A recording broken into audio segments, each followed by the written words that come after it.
is very conservative and very traditional. So, and people with weak Jupiters tend to be very rule driven. They'll be very ensconced in this is the way it has to be. This is what's legal. This is what's not, and they'll overcompensate. I haven't spoken about the nodes yet, and the nodes are important because they can eclipse the sun and the moon. They're really considered by certain Vedic astrologers to be certain traditional Vedic astrologers to be essentially the strongest things in the chart because they give aspirations. Rahu gives aspirations, dissatisfactions, drives, and Ketu gives the desire for liberation and they eclipse.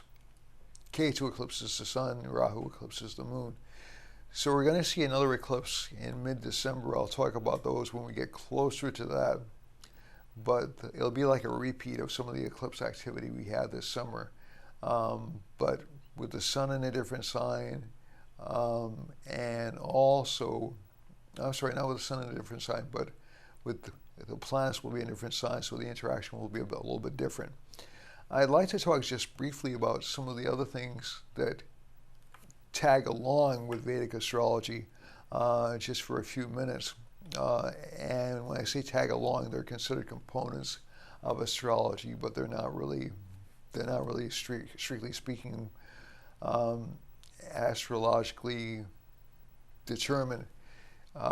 So the two things are palmistry or body reading. So essentially every finger on my hand represents a planet. So this is Venus, this is Jupiter, this is Saturn, this is the Sun, and this little pinky finger is Mercury. The moon rules the third finger on the left hand, although it can, essentially the sun can be so this is the sun and the moon coming together in my hands. And from the lines, you'll see things like this is the amount of Venus, and this indicates how soft-hearted the person is. Not necessarily how passionate, but how soft-hearted the person is. And there'll be certain other lines that correspond and link up to the fingers. Now, this isn't so strange when you think about the birth chart or the birth map as being a representation of the person's physical body. And the person's physical body goes through several iterations. So the hands are the most obvious because these are the things we manipulate things with the most.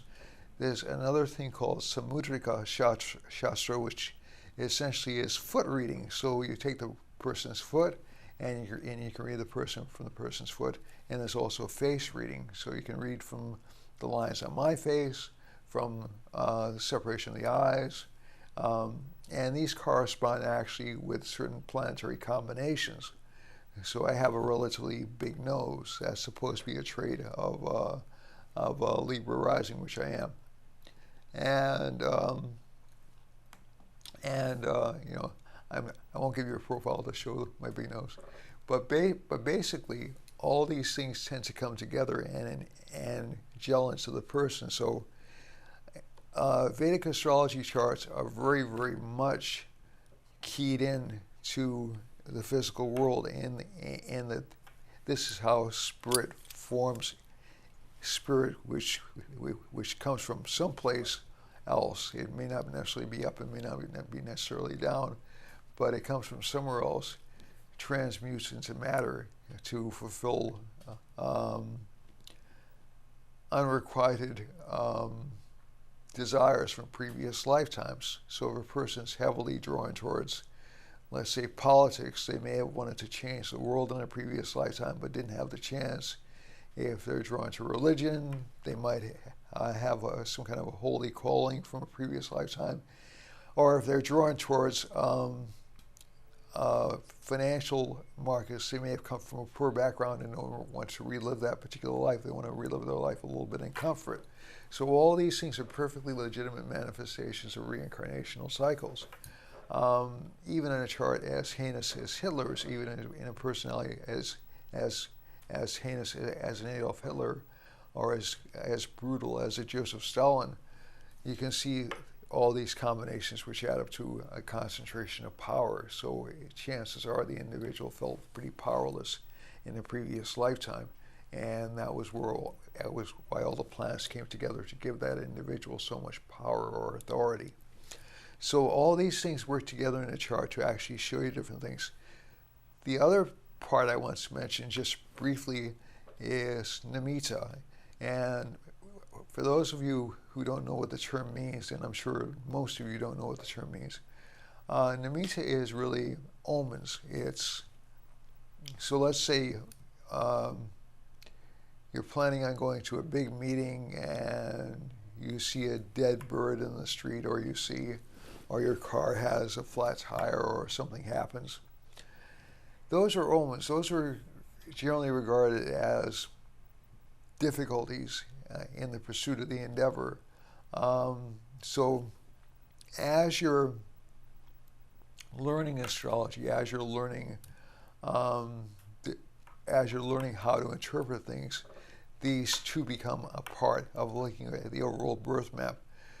A lot of omens occur when Rahu and Ketu transits are prominent, and also when Saturn transits are prominent. So what I mean by that is when the moon is passing over those particular planets. Although you can get good omens when the moon is passing over Jupiter, Venus, or Mercury, you'll actually see relatively auspicious omens, and omens for fame for when the moon is passing over the sun.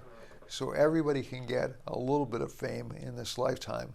The sun is the predominant indicator of fame, but a secondary indicator are the lunar nodes. So you'll see people who have strong Rahus rising to positions of power, but you'll also see people who have strong suns rising to positions of power or influence, and people who have strong moons becoming very popular.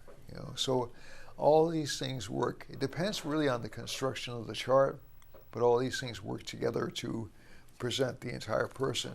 And that person isn't going to show up just in a psychological projection. So you're not just going to see a person out there who has certain combinations, and they'll have psychological issues or connected around that thing. They'll actually be physical manifestations that show up in their daily life.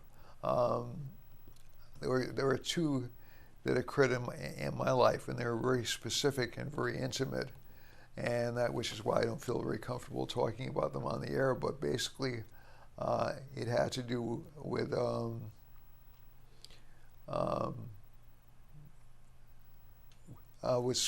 certain features of individuals I would know, and essentially they were true. They were written about in books by these authors, like hundreds, maybe thousands of years ago.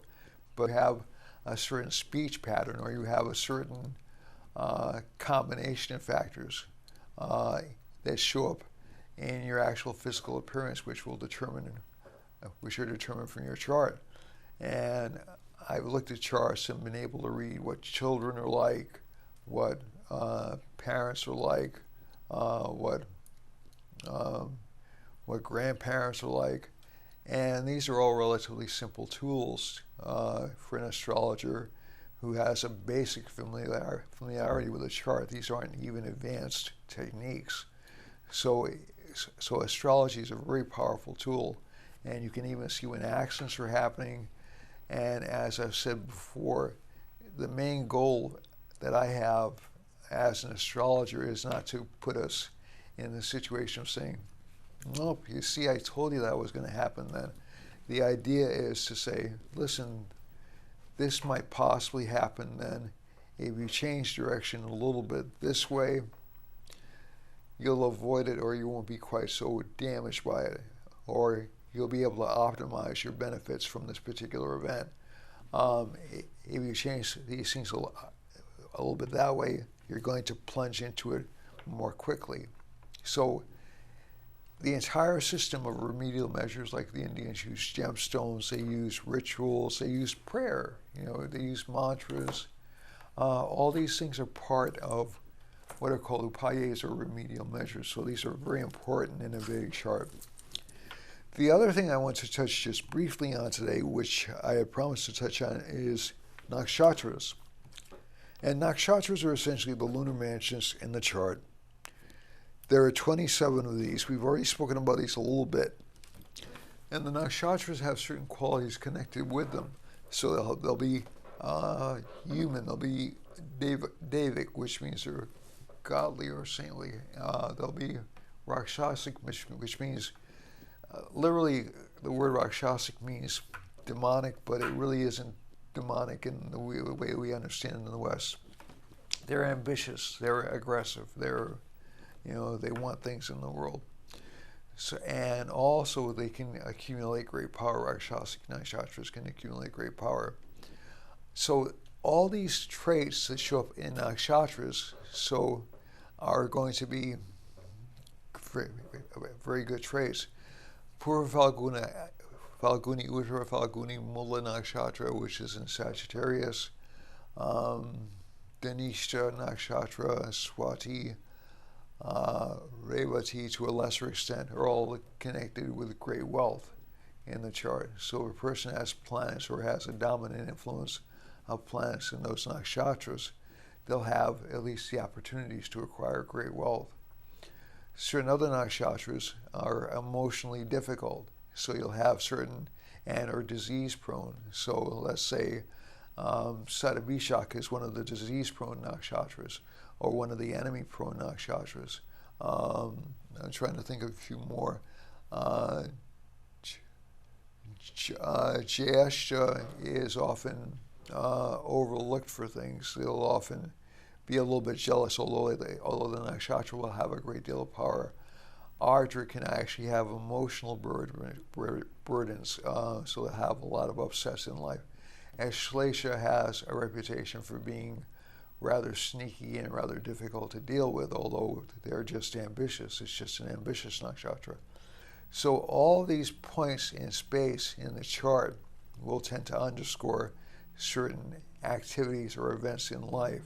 And as planets move through these nakshatras, you'll see certain things emphasized both in your birth chart, depending on where planets are in your birth chart, and also in your regular life. So that's why the world is a constantly evolving spectrum.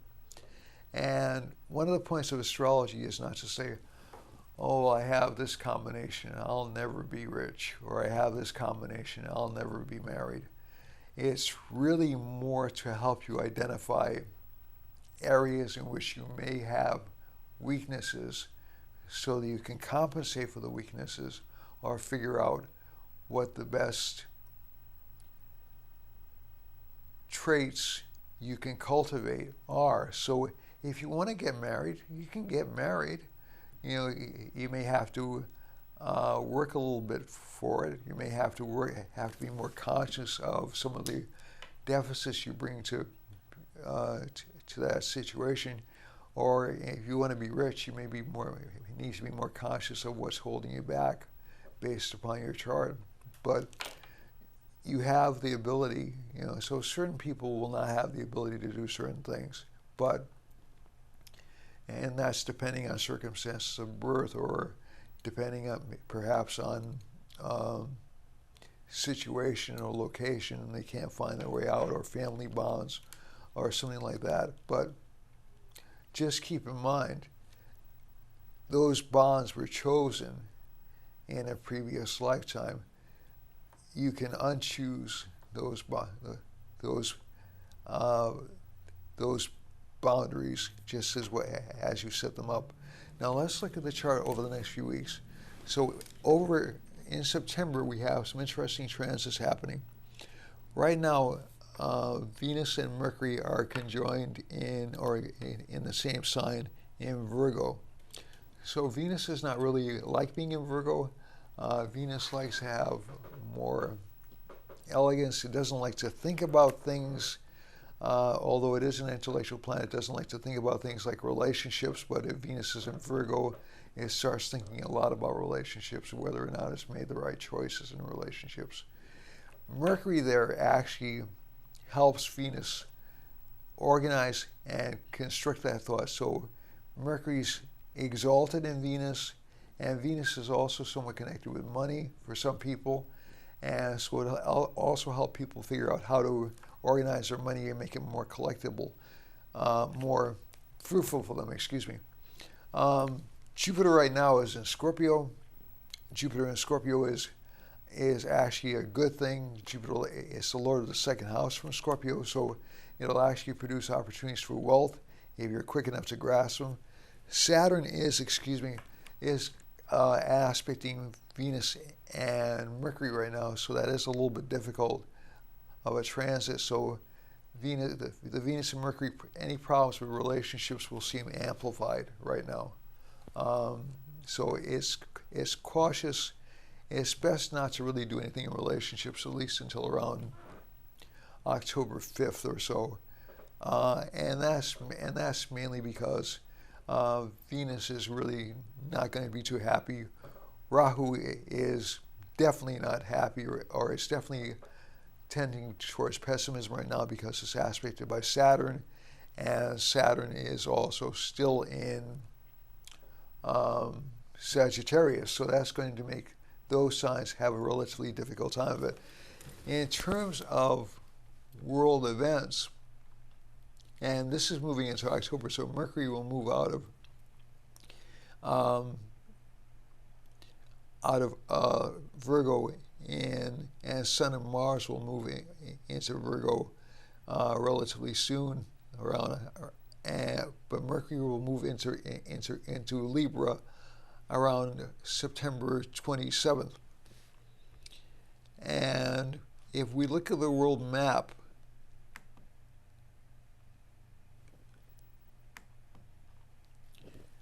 the world map right now shows there's going to be a Mars-Saturn full mutual aspect for about 2 months, and that'll make everybody very perfectionist. Now again, we're showing a Mars line over